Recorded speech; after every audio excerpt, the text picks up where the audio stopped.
আমার ভাইরা, আল্লাহ রাব্বুল আলামিন সূরা লুকমানের শেষ আয়াতে 5টা জিনিসের কথা বলে দিলেন।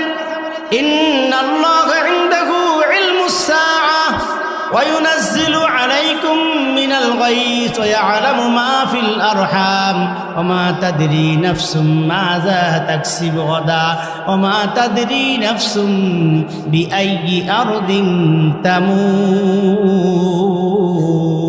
আল্লাহু আকবার বলেন। আল্লাহ রাব্বুল আলামিন এই আয়াতের মধ্যে এমন 5টা জিনিসের খবর দিয়ে দিলেন, যেই 5টা জিনিসের খবর কেউ জানে না। ইন্নাল্লাহা ইনদাহু ইলমুস সাআহ, কিয়ামত কখন হবে, কিয়ামত কোন সময় হবে কে জানে? আরো জোরে বলেন, কে জানে? কিয়ামতের খবর আল্লাহ ছাড়া আর কেউ জানে না, ঠিক কিনা বলেন? কিয়ামত হবে এটা আমরা জানি, কিন্তু কখন হবে, কিভাবে হবে, কোন সময় হবে কে জানে বলেন? আল্লাহ পাক রব্বুল আলামিন জানেন। 2 নাম্বার, মায়ের গর্ভে সন্তান ছেলে নামে কে জানে? আরো জোরে বলেন। এখন বলতে পারেন হুজুর এটা তো আমরাও জানি। আপনারা জানেন কখন? যখন আল্লাহ রাব্বুল আলামিন তৈরি করে দেয় জন্ডিস না লেডিস, তখন জানে, ঠিক কিনা বলেন? 4 মাস যখন হয়ে যায়, এই 4 মাস পরে যখন সন্তান নড়াচড়া করে এরপরে আপনি আল্ট্রাসোনোগ্রাম করলে আপনি জানতে পারেন এর ছেলে নাকি মেয়ে। ছেলে দেয় কে? জোরে বলেন। মেয়ে দেয় কে? আল্লাহ দেয়।